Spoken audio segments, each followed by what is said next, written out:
16절에서 22절까지. 지난 시간에는 우리가 하나님의 모든 뜻을 내 삶에서 인정함으로 말미암아서 우리가 항상 하나님 앞에 명랑함으로 나아갈 수 있다, 그렇게 말씀을 드렸고, 그렇게 인정할 때 하나님은 우리를 평안에 샬롬의 솔로몬을 다윗에게 주셨듯이 샬롬의 축복을 허락해 주신다, 그렇게 말씀을 드렸습니다. 그런데 우리가 신앙은 사실은 명랑하다라고 보다는 진지함이 사실 많은 것이죠.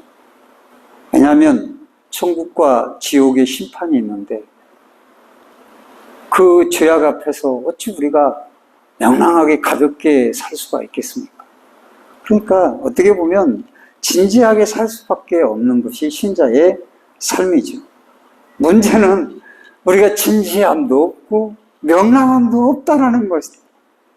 무미하고 건조해요. 모르가 생기가 없고, 그래가지고 얼굴도 보면 생기가 없어. 뭔가 모르게 피곤에 쪄들어 있고요. 그런 것들 있죠. 그래서 우리가 진지함도 잃어버리고 명랑함도 잃어버리거든요. 믿는 신자들이 엄청난 실수예요. 그건 잘못하고 있는 거예요. 복음이 아니고 자녀가 아니에요. 그런 사람. 근데 진지함을 잃어버리면 방종한 삶을 살게 됩니다. 비그리스도인적인 삶을 살게 됩니다.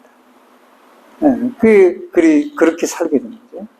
명랑함을 잃어버리면 복음의 의미가 없어요. 주님이 내 주를 위해 죽으셨다고 하는데 말만 그렇고 내 삶은 우울과 어둠에 깃들여져 있다. 그건 복음이 아니에요. 기쁨이 상실해요. 항상 기뻐하라는데 기쁨이 없어요. 그것이 그리스도 안에서 너희를 향한 하나님의 뜻이라고 말씀하시지만 내 안에 내 속에 기쁨이 없고 내 얼굴에도 기쁨이 없어요. 그런 것들은 그래서 바로 우리가 진지함과 명랑함을 내 삶에 공존해 가면서 살아가는 것이 그리스도인의 삶이다라고 하는 것을 우리가 알 수가 있는 거예요. 그런데 여기 등장하는 부자를 보세요. 이 부자는 뭘 잃어버렸습니까? 명랑함이 있습니다. 먹고 마시면 즐거워하자. 얼마나 명랑합니까? 쌓아둘 곳이 없네. 창고를 더 짓고 그걸 먹고 마시고 매일 잔치를 통해서 즐기자라고 말했습니다. 그런데 그에게는 명랑함이 있는데 빠진 게 있어요. 진지함이 없어요. 천성적으로 밝고 낙천적인 사람, 뜻밖의 수확으로 인해서 창고를 저지어서 늘어난 그 소출을 봄으로 인해서 고민이 됐는데 어디다 둘까? 그래서 창고를 더 짓고 이제 즐기고 오직 즐거움이 있는 거예요. 명랑하게 되었어요. 더 명랑. 그러나 그 명랑함이 자신의 영혼을 무시하고 자신의 영보다는 육에 빠져서, 사실 영혼이 빠져가면 육은 흙이거든요. 아무것도 아니에요. 장례식 가보세요. 영혼 빠져나간 육은 그냥 흙을 입히는 거예요. 그 모습을 보고 우리가 어머니 하고 울고 아버지 하고 우는 것이지 그 영혼 빠져나가 있어요. 이미 그 영혼 빠져나간 거예요. 흙이에요, 흙. 그런데 그 흙에 몰두하고 있는 거죠. 이렇게 우리가 흙은 흙으로 돌아가는 순간에 영혼 빠져나가면 흙일 수밖에 없는데 거기에 몰두. 세상의 것을 전부로 여깁니다.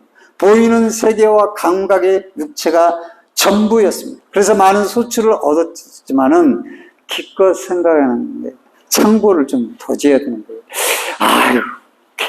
어떻게 즐길까? 이 생각만 하는, 어떻게 즐거움을 더할까? 그런데 생각해 보세요. 사람은 한번 즐거우면 그 즐거움의 강도가 더 깊어야 더 즐거움을 누리지, 오늘날 똑같은 즐거움, 똑같은 거 본 거 또 보고, 새로운 거. 그래서 문명이 발달하고, 모든 게 발달하고, 다 발달하는 거잖아요. 차도 말이죠. 이거보다 더 좋은 거.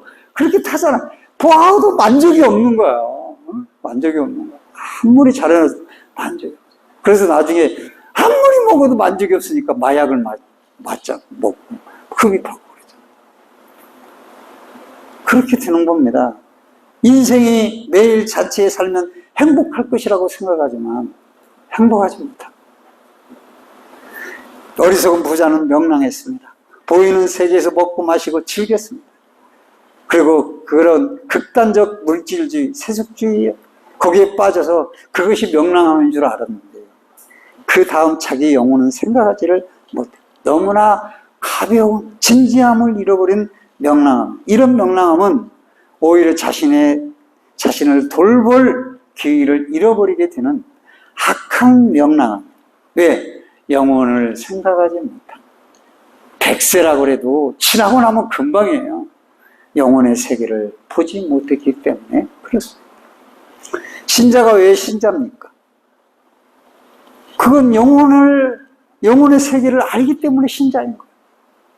하나님이 나의 영혼을 붙잡고 계시고 내 영혼을 거두하시면 나는 그대로 돌아갈 수밖에 없는 인생이라는 걸 아는 것이 신자인 것이죠. 그래서 내 삶 속에서 하나님과 동행하면서 내 삶의 발걸음을 옮길 때마다 나를 어떻게 인도하실까? 나를 어떻게 인도하시지? 오늘 어떻게 내 발걸음을 인도하시냐? 너무 궁금해. 너무 하나님의 인도하심을 바래. 겉옷 알곡과 쭉정이를 거두는 걸 보면서 주님의 심판을 바라봐야 되는데 모르는 거. 아예 또 내년 또 돌아오지. 이렇게 생각합니다. 자기의 영혼이 추스릴 때를 보지를 못하는 지혜가 없는, 진지함이 없는 인생이기 때문에. 그래서 곡식단을 받아들면 나도 언젠가는 이렇게 추스릴 때가 있구나. 그걸 알아야죠.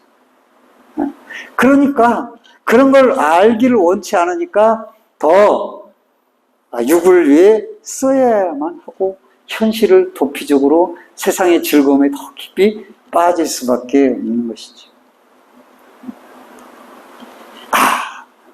이렇게 살다가 보면 불현듯 찾아오는 게 있어요.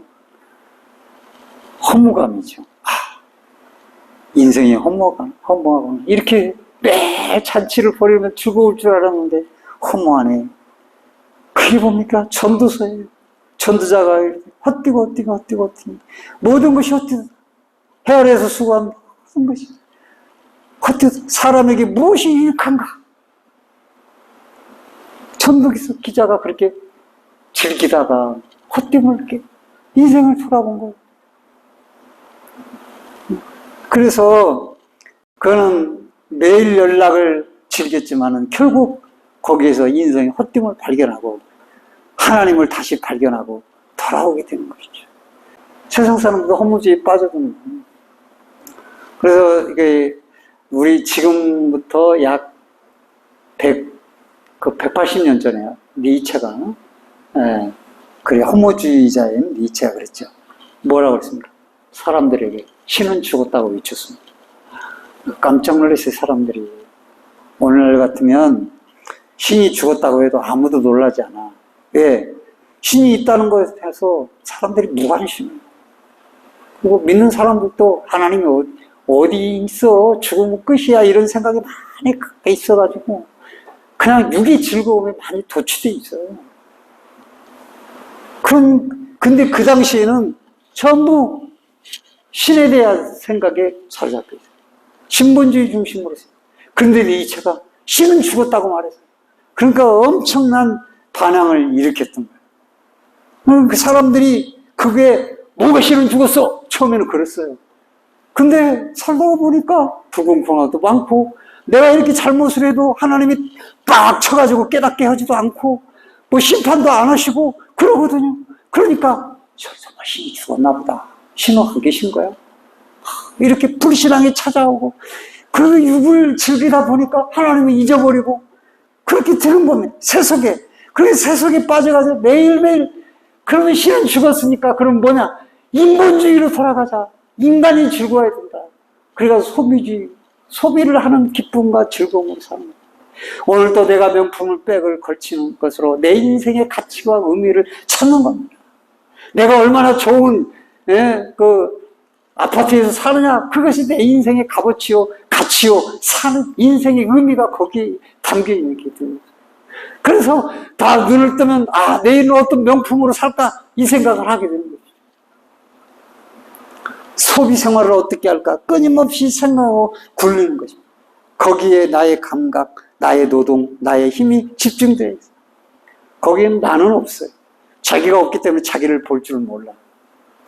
자기를 보고 한번 봐야 되는데, 이게 하나님 없이 세상의 물질로 명랑함을 누리며 살아가는 사람들의 모습인 것이에요. 그래서 그러면 성도들은 하나님이 바라시는 삶을 어떻게 살 수 있는가? 명랑함을 가지고. 성도들은 진지함이 없는 명랑함도 거절해야 되고요. 또 명랑함에 빠져서 그 후에 오는 허무주의도 경계를 해야 됩니다. 다 불신한 심판의 재료입니다.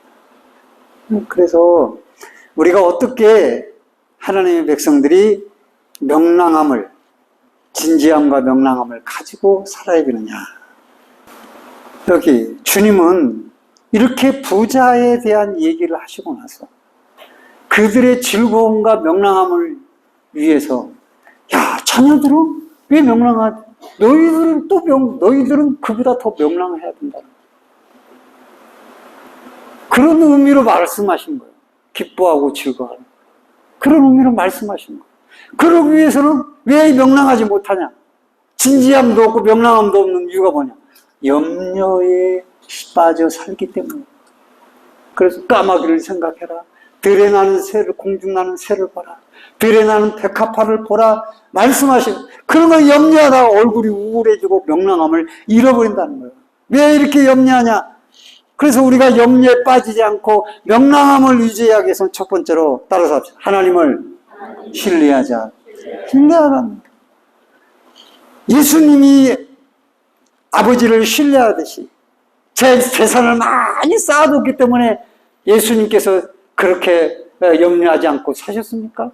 예수님께서는 재산이 많기 때문에 들의 백화를 봐라, 공중 나는 새를 보라, 이렇게 말씀하셨으면 천부께서 다 이르신다. 그래, 걱정하지 말아라, 이렇게 말씀하셨습니다. 그렇게 말씀하시는 예수님 속으로 걱정하셨나요? 예수님도 쌓아놓고 있기 때문에 그런 말씀을 하신 게 아니에요. 그러니까 우리들이 이 땅에 하나님을 신뢰하는 사람들이 염려에 빠지는 거, 불신앙이라는 거예요. 이게 조심해야 됩니다. 하나님을 신뢰하면 먹고 입고 마시는 것, 하나님께서 자기의 자녀들을 아끼시고 돌보시고, 그 하나님을 신뢰하기 때문에 염려하지 않고 명랑한 신앙생활을 할 수가 있게 됩니다. 여러분, 그러므로 하나님을 신뢰하고 내 믿음의 처음 믿음으로 하나님 앞에 인정받으면 내 삶이 명랑해진다. 염려가 극복이 되고 물러간다. 이런 삶이 여러분의 삶이 되기를 주의 이름으로 축복합니다. 둘째로 소명을 따라 살아가기 때문에 명랑함을 유지하는 거예요. 소명이란 뭐예요? 하나님이 나를 부르신 것이 소명이에요. 네? 그런데 부르실 때 그냥 너 아무렇게나 살아라 하고 이 땅을 태어나게 부르는 게 아니에요. 영적 소명은 제2소명이라고 그러죠. 다시 예수를 믿도록 부른 거예요. 그때는 목적을, 의식을 분명하게 하나님이 나를 부르신, 나를 창조하신 목적을 깨닫고 살아가는 거예요. 그렇기 때문에 우리가 아무렇게나 살지 않는 거예요. 내 삶에 하나님 계획과 의도가 있다는 걸 아는 거예요. 그렇게 해서 늙어가야 되는 거예요. 늙어가니까 힘없고, 그러니까 나는 이제 끝났어, 이렇게 생각하면 안 돼요. 늙어가도 숨이 딱 넘어갈 때까지 나를 향한 하나님의 계획이 있는 거예요. 그러니까 살면서 내 몸을 잘 절제하고 내가 살면서 다른 거 떠나고 하나님이 기뻐하신 일을 행하는 삶을 살게 됩니다. 그냥 그렇게 사는 게 아니에요. 한 번 이렇게 있어도 거기서 묵상하며 내 마음속에 하나님을 바라고 하는 하나님의 의도와 계획을 상기시키고 그렇게 살아가는 거예요. 그걸 소명을 발견했다. 그렇게 말합니다. 네, 하나님의 소명을 따라 살기 위해서는 탐욕을 버려야 됩니다. 욕심이 생기고 탐욕이 생기면 인색한 사람이 돼요. 먹고 입고 마시는 일에 염려함으로 인해서 또한 마음을 빼앗기. 그가 인생이 하나님의 손에 있다는 믿음이 사라지게 돼요. 그래서 명랑함을 잊어버리고 염려하게 되는 겁니다. 우리가 태어난 것은 결코 우연이 아닙니다. 하나님이 원하시는 세상을 만들시기 위해서 꼭 필요하게 태어난, 그럼 우리의 삶이 어떻게든 쓸모있게 찾아가는 것이 우리 인생인 것이죠. 신앙생활은 하나님과의 관계 속에서 부르심을 깨닫고 거기에 이바지하면서 인생을 살아가는 것이죠. 공부 잘해서 뭐지 성공하고 그런 게 목적이 아니에요. 모든 것이 소명입니다. 태어나고 살아가는 자체가 소명입니다. 그 부르심 안에서 내 인생의 의미를 찾는 것이에요. 그러면 거기서 우울해가지고 어둡고 이렇게 허무하게 에이씨 이러면서 사는 게 인생이에요. 불평하면서 살라고 인생 주셨어요? 남들 막 해치면서 살라고 인생 주셨어요? 아니요. 그게 소명이 아닌 것이에요. 그 다음 세 번째로는 그렇게 소명을 발견하니까 어떻게 됩니까? 하나님과의 관계를 떠나서는 소명을 이룰 수가 없어요. 하나님과의 인격적 관계를 누리면서 우리가 살게 되는 거예요. 따라서 합시다. 인격적인 관계를 누리자. 인격관계니까 좀 어려운 것 같아요. 사람이 사람을 만나서 대화하고 서로 소통하고 교통하는 걸 인격이라고 그러는 거예요. 거기에 좋은 성품을 집어넣고 서로의 일을 이해할 수 있는 것, 서로의 도움이 되는 것, 이걸 인격이라고 말하는 거예요. 그렇죠. 그래서 우리가 기도하고 찬양하고 경배하고 예배하는 거 다 사람의 관계도 여기 모여 있지만은 사람의 관계도 인격적 관계가 돼야 되고 하나님과의 관계도 인격적으로 나눠야 되는 거예요. 이 예배를 통해서. 있는 거예요. 그뿐만 아니라 그런 것만 하나님과의 인격적 교제야 딱 끝나고 나서 이제 끝났어. 이거는 이제 밥 먹을 때는 하나님 안 계셔? 또 놀러 가서는 죄 짓는 곳에 가. 왜? 하나님 안 계시니까. 없는 것처럼. 그건 인격적 관계가 아니거든요. 모든 살아가는 삶 속에서 하나님과의 인격적인 교제, 동행, 함께 동행하는 삶, 함께 대화하는 삶, 이게 바로 인격적인 관계를 가지고 살아가는 거예요. 이렇게 살아가면서 하나님과 함께 즐거워하고 기뻐하는 거, 이게 바로 명랑함을 유지하는 길이라고. 염려에 빠지지 않고. 그래서 우리들이 그러기 위해서는 대화해야 됩니다. 내 안에 성령님과 대화하고 주님과 나와 동행하는 성령. 믿고 사랑하고 신뢰해야 됩니다. 귀한 말을 사용하고 귀한 것, 조그만 것도 감사할 줄 알아야 됩니다. 환희와 기쁨과 감격, 설레임, 이런 단어들을 믿음의 삶에서 사용을 해야 됩니다. 맨날 좋은 얘기를 해야죠. 맨날 안 좋은 얘기하면 너무 기뻐, 너무 좋아, 너무 감사해. 왜 이런 얘기 못합니까? 요리 한 그릇을 예를 들어서 봅시다. 야, 우리 애들 이제 큰 애들 막 자라는 애들, 야, 짜장면 한 그릇, 야, 짜장면 오늘 비도 오고 그러는데 짜장면 먹자. 그런데 애들이 짜장면 집에 그래 갑시다. 그래가지고 마지못해 가가지고 먹을 때 맛도 없어. 짜장면 먹으면서 에이 괜히 여기 왔어. 이러면 기쁘겠습니까, 여러분? 근데 짜장면 먹으면서 엄마 아빠 짜장면 너무 맛있어요. 가끔 나와 이렇게 사 먹어요. 너무 좋아요. 이래야 부모도 마음이 짜장면 사실 너무 좋아하는구나. 좋아하잖아. 하나님이 기뻐하시잖아요. 그런 거가 똑같은 거예요. 그것보다 어디 기쁨이 있어요. 우리가 이 땅을 살아가면서 순례길을 살아가면서 기쁨 없이 들의 꽃을 그렇게 아름다운 꽃을 주어도 원망이네. 그렇게 많은 꽃들을 심고 정원에 누릴 수 있도록 해줘도 원망 불평이네. 이렇게 좋은 자연을 주어도 원망 불평이네. 왜 원망 불평?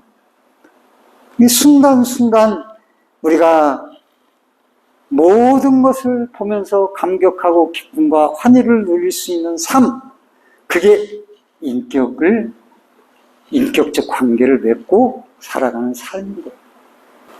여러분, 그러므로 오늘 나를 만나는 사람, 거기에서 기쁨을 나누시길 주 이름으로 축원드립니다.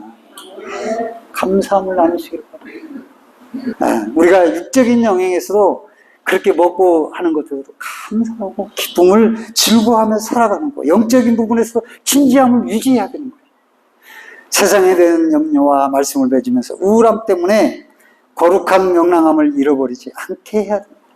잠시 사라질 인생에 대한 그런 염려들, 그런 것들 때문에 여러분의 의미를, 삶의 의미를 잃어버리고 염려에 빠져 명랑을 잊어버리지 않고, 우리들이 나의 이 명랑한 삶의 이유가 어디에 있는지 사람들이 궁금해 하도록 언제나 명랑한 그리스도인의 삶.